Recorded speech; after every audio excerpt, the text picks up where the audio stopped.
Aqui em Cabo Delgado, nós estamos vivendo um momento muito difícil já há cerca de 2 anos e meio, que começaram os ataques de homens armados aqui na nossa província. Começou mais precisamente no dia 4 de outubro de 2017 e até hoje não parou. Nos últimos meses tem se intensificado. Esses ataques, no início, eles eram realizados em aldeias distantes dos centros das cidades.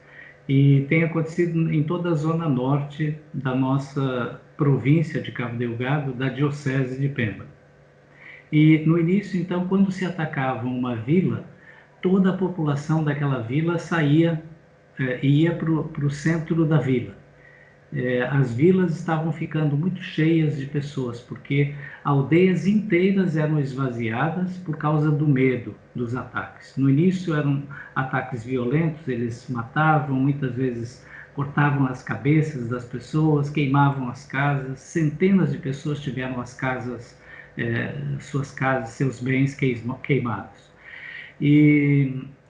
As forças de defesa e segurança do Estado desde o início tentam estancar essa violência, mas não conseguem. Nos últimos tempos, eles têm atacado até os lugares onde os militares estão. E aí saquearam uniformes dos militares, armas e até carro dos militares. E começaram a fazer ataques ultimamente vestidos com uniforme de militares. Então a população fica cada vez mais insegura, porque a população não sabe quem está a atacar, se são os homens armados, quem está a entrar na aldeia, são os homens armados ou são pessoas do exército.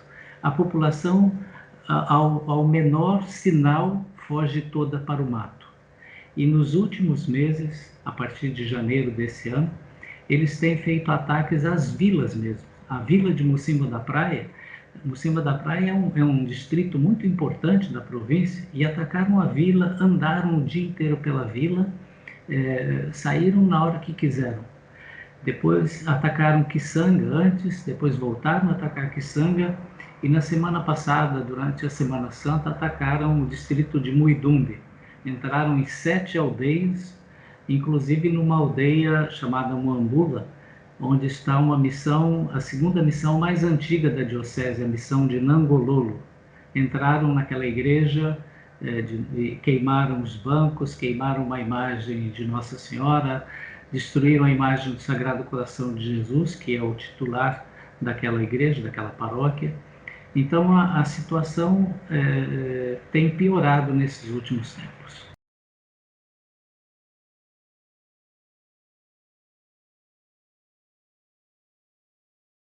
No início, nós falávamos que era um inimigo sem rosto. Nos últimos ataques, eles têm se apresentado como Estado Islâmico. Mas nós temos um pouco de dúvida com relação a isso, porque pode ser que estejam usando o nome do Estado Islâmico, porque nós não sabemos exatamente se são eles mesmos, não é? Os muçulmanos aqui de Moçambique, logo no início, quando começaram os ataques, eles fizeram um documento distanciando-se disso, dizendo que não eram muçulmanos. E ontem mesmo eu recebi aqui um outro documento assinado pelo Congresso Islâmico e pelo Conselho Islâmico, dizendo a mesma coisa: não são religiosos aqueles, não podem usar o nosso nome. O islamismo prega a paz, a misericórdia, a concórdia entre as pessoas. E, de fato, nós aqui na província nunca tivemos problema de relacionamento entre as religiões, nem em Moçambique como um todo.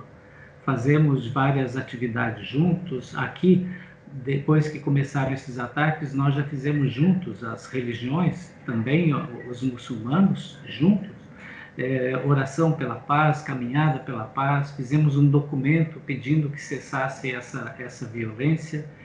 Então, fica difícil dizer se são mesmo desse grupo. ou se estão usando o nome desse grupo para ter visibilidade.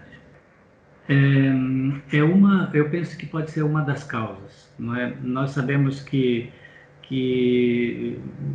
regiões onde há recursos econômicos, há interesse desses grupos. Por exemplo, na Nigéria, tem lá os campos de petróleo e portos, né? No Iraque tem os campos de petróleo de Kirkuk. Na Síria, há uma nova tentativa de conquista dos campos de petróleo que estão perto da Turquia. E aqui em Moçambique, os campos de exploração do gás. Então, pode ser que essa questão econômica seja muito forte para explicar a situação. Mas penso que ela está aliada a outras coisas. A situação de pobreza extrema da nossa região. Moçambique é um dos países mais pobres do mundo, infelizmente. E a região norte sempre foi um pouco esquecida em termos do Estado. Então, essa pobreza da região norte acaba, a falta de oportunidades de estudo, de emprego para a juventude, acaba levando essa juventude por esses caminhos. Os jovens, eles vão com quem eles oferecem alguma coisa. Então, esses grupos acabam oferecendo dinheiro, e isso encanta os jovens e acaba fazendo com que eles se aproximem desses grupos, infelizmente. Ninguém tem esse número exato. Eu acredito que são mais de 500 mortos, porque sempre se contam os mortos entre a população, mas nós não sabemos quantos soldados morreram, esse número nunca ninguém deu. Não sabemos quantos insurgentes, essas pessoas que atacam, que foram mortos, também não nos dão esses dados. Já há pessoas dizendo que há mais de 1000 mortos, mas eu prefiro dizer há mais de 500. Se fosse um, já seria bastante. Uma vida já é muito perdê-la. Imagina mais de 500. Agora, em termos de deslocados, aí é mais impossível de apresentar. No início do ano, bem no início mesmo, em janeiro, o governador atual falou de 156 mil. Mas depois que ele deu essa cifra, milhares de pessoas já abandonaram as vilas, as cidades, as aldeias. Então, eu acredito tranquilamente que ultrapassa 200 mil deslocados. A igreja, desde o início, esteve presente através da Caritas Diocesana, unida com várias organizações internacionais, no socorro das vítimas. No início, com alimentação, e a alimentação continua até agora, com roupa, com medicamentos, com água, e depois na reconstrução de casas, porque nós temos que lembrar que há um ano atrás nós passamos também por um ciclone, o ciclone Kenneth, que desalojou muita gente. Morreram 43 pessoas, mas desalojou muita gente, foram destruídas muitas casas. Então juntaram essas duas tragédias a uma crise humanitária muito forte. A igreja, desde o início e até os dias de hoje, tem trabalhado no sentido de tentar diminuir a dor e o sofrimento desse povo, ajudando de muitas maneiras. A Caritas está muito presente, está tentando fazer o seu papel. Em Pemba nós tivemos agora, com a chegada de muita gente que veio de Kiçanga, das ilhas e de outros lugares, um surto de cólera que está mais ou menos agora controlado.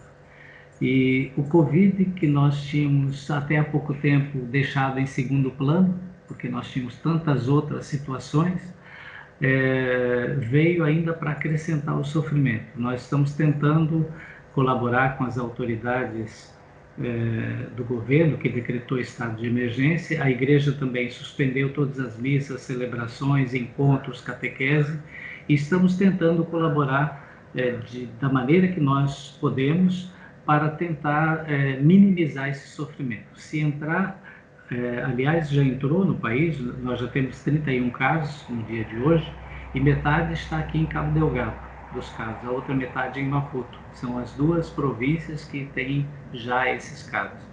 Mas, infelizmente, nós temos poucos testes. Temos testado por dia 60, 65 pessoas, que é muito pouco no universo de 30 milhões de habitantes. Então, nós temos rezado muito, pedido a Deus que não permita que entre com muita força essa pandemia aqui, porque senão será uma tragédia muito grande.